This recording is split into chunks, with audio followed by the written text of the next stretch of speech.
Bom, evidentemente o jogo de ontem foi marcado por homenagens, né, ao esquerdo, o zagueiro do Nacional de Montevidéu que morreu depois de ter tido uma parada cardíaca no jogo, da Libertadores na semana passada. A gente tem reportagem aqui sobre isso. A torcida do São Paulo colocou uma fumaça azul, né, também para receber o time, além da tradicional vermelha, preta e branca que na entrada do estádio.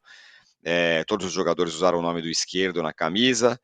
E o De La Cruz, né, no jogo do Flamengo, também jogou com o esquerdo na base do Liverpool do Uruguai. Ele se emocionou, né, durante um minuto de silêncio em Salvador, no jogo entre Bahia e Flamengo.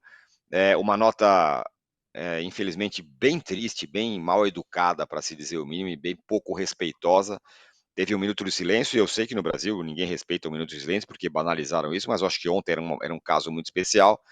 E eu estava no Morumbis, e no minuto de silêncio a torcida do São Paulo simplesmente se calou, e depois teve um pouco de aplauso ali, mas a torcida do Galo, que estava do presente, em nenhum momento fez a menor menção de parar de cantar, ficou cantando o tempo todo durante o minuto de silêncio, que é no mínimo mal educado e desrespeitoso que fez ali a torcida do Galo, em que pese fez uma linda festa com a vitória e tal, mas nessa hora aí foi realmente muito triste. E hoje alguns jogadores do São Paulo vão lá para o velório do esquerdo no Uruguai, casos do Calério Galopo, Michel Araújo, Rafinha e Wellington Rato.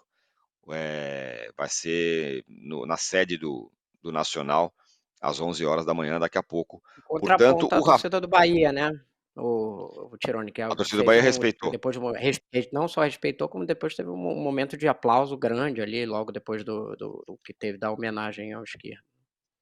Isso da torcida do Galo que estava presente foi realmente muito triste. Eu não esperava isso, porque eu ia falar, bom, é um momento tão especial, né? Acho que todo mundo vai respeitar. E a torcida do Galo não parou um segundo de cantar. Achei bem, bem desrespeitoso.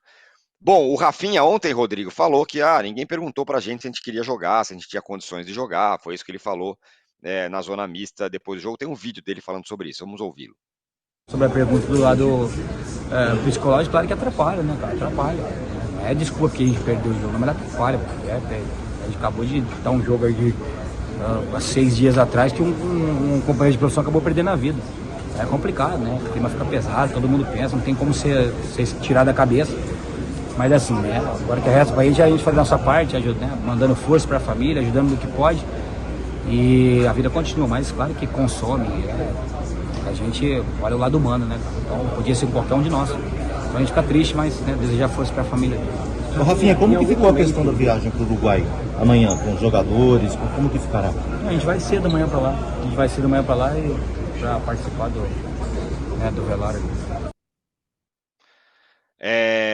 Tá aí o Rafinha falando, e acho que ele falou, isso não é desculpa pela derrota. O Cubeiras, o auxiliar, também falou, não é desculpa para o que aconteceu, não quer colocar na conta isso.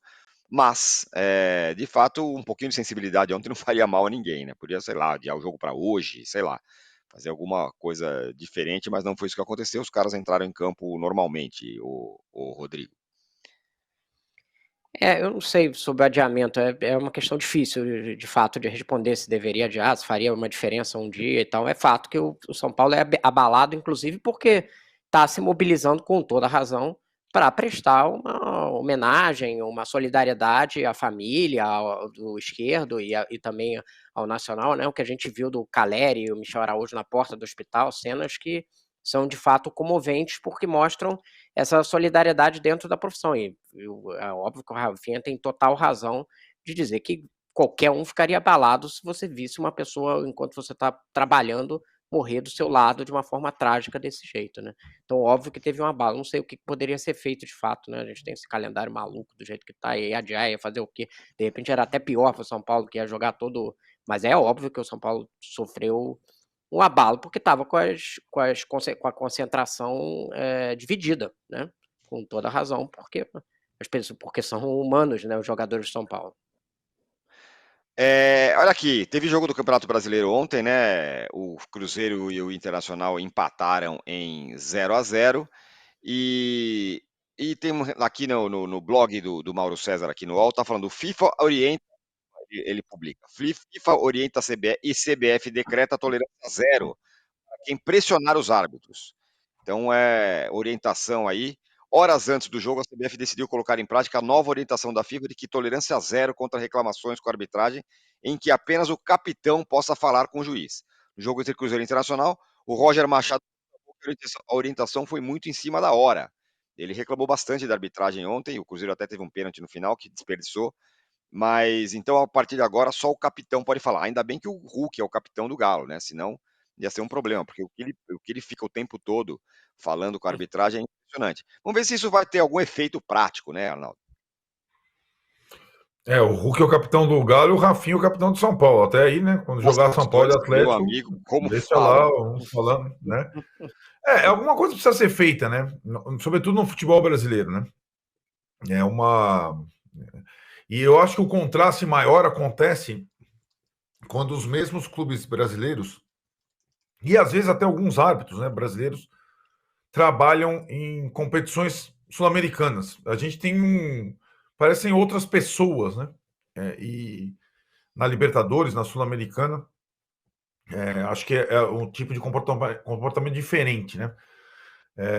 Acho que as coisas no meio da temporada não são ideais nessas medidas. Mas o ideal é quando começa uma temporada, quando está começando uma temporada, como normalmente acontece na Inglaterra, né? Olha, essa temporada vai ser assim. A mão na bola vai ser desta forma, o contato com o juiz vai ser desta forma, a linha de impedimento vai ser desta forma. Aí você tem uma orientação para a temporada que começa aqui, vai meio no trancos e barrancos e tudo mais. Eu percebi no jogo de São Paulo e Atlético também o Klein, o árbitro, né, escalado antes do jogo, falando exatamente isso para o Rafinha e Hulk. Só vocês falam comigo. O Hulk falou demais, tomou amarelo. O Rafinha tomou amarelo por falta, não por reclamação, mas tomou amarelo também. E acho que essa situação do Mineirão era um jogo que não chamava tanta atenção por conta da rodada de Copa do Brasil, mas um jogo foi muito importante. Além de tudo, o Inter teve um jogador expulso ainda no primeiro tempo, né? O resultado foi muito bom para o Inter e ruim demais para o Cruzeiro, né? O Cruzeiro jogou 2 vezes com o Inter, perdeu no final de semana no Beira-Rio e empatou em casa. Deu uma estacionada aí na tabela. O Cruzeiro tem a Sul-Americana também. E o Internacional vai, né, se afastando agora com mais tranquilidade da zona de rebaixamento. E o outro jogo de ontem, ninguém reparou, mas foi um jogo muito importante, resultado muito ruim para o Corinthians. O Criciúma ganhou do Bragantino por 1-0. E o Criciúma continua sendo forte em casa. E aí me chama a atenção, né, Tironi e Rodrigo, o momento do Bragantino, hein, cara? Olha, é o pior time nessas últimas sequências, pior que o Atlético Goianiense. Ele vai, a cada rodada, perdendo posição, já é o 15º com 27 pontos em 23 jogos. Hoje podemos dizer que o Bragantino, que esteve em 3 competições, corre risco de rebaixamento, sim, no Campeonato Brasileiro. É um time que não compete, que é completamente passivo e que agora vai ter a sua cordinha no pescoço. Talvez pela primeira vez desde essa era aí, hoje o Bragantino é sério candidato ao rebaixamento. É o que eu chamo carinhosamente de a faquinha de rocambole Puma, aquela faquinha de plástico que não corta nada. Esse é o Bragantino. E agora tá se mostrando aí um time bem, bem, bem frágil. Bom, o Rodrigo, hoje o Corinthians enfrenta o Juventude pela Copa do Brasil. No outro jogo tem Vasco e Atlético Paranaense. Acontece que o Corinthians não tá falando sobre frentes, o Corinthians está até em 3 frentes, só que a frente do Corinthians no Brasileiro é para não cair. E tem uma questão com o Yuri Alberto também, né? O Yuri Alberto e o Pedro Raul não estão dando conta do recado.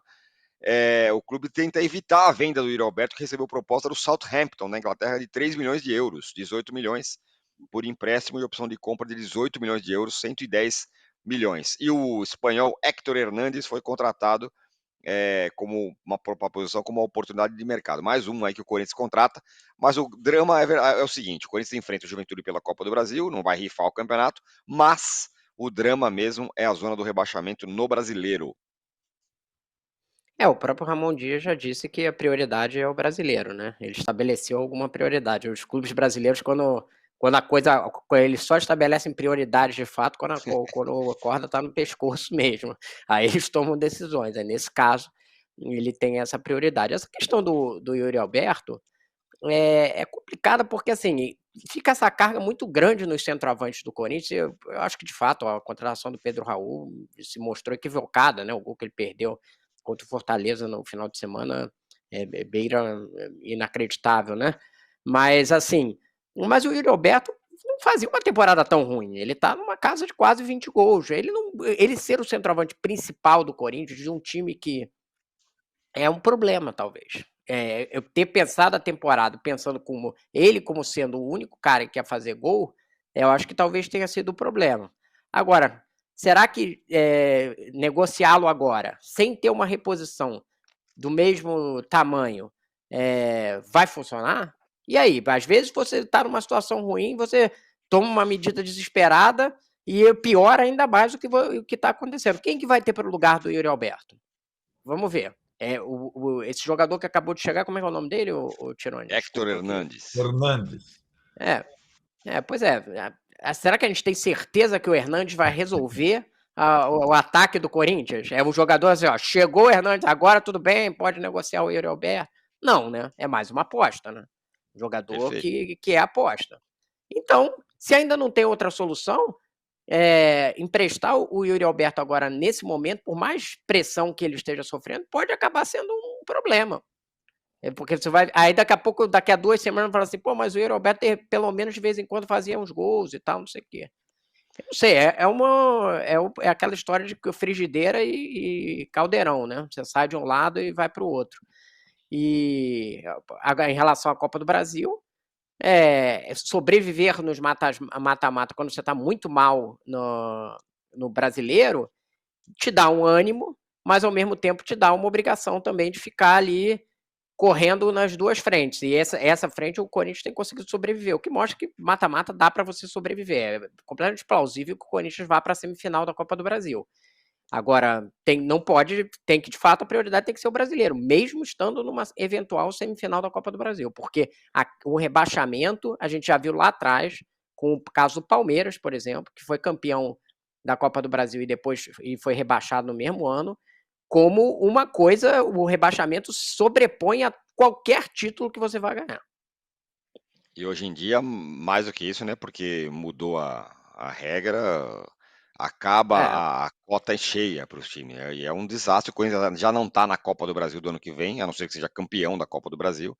Então, se cair, vai ser um drama terrível. E a história do Héctor Hernandes, ele não está convencido, o Ramon Dias, né? Ele não está exatamente convencido que pode ser uma boa oportunidade de mercado e tal. Fica realmente estranho você abrir mão do Yuri Alberto e oportunidade de trazer um mercado para cara. quem? Pois é, para quem? Talvez para o próprio Héctor. Sempre quando eu ouço essa palavra de oportunidade de mercado, de quem é a oportunidade de mercado exatamente? Para o empresário? Quem que é que teve a oportunidade aí no negócio?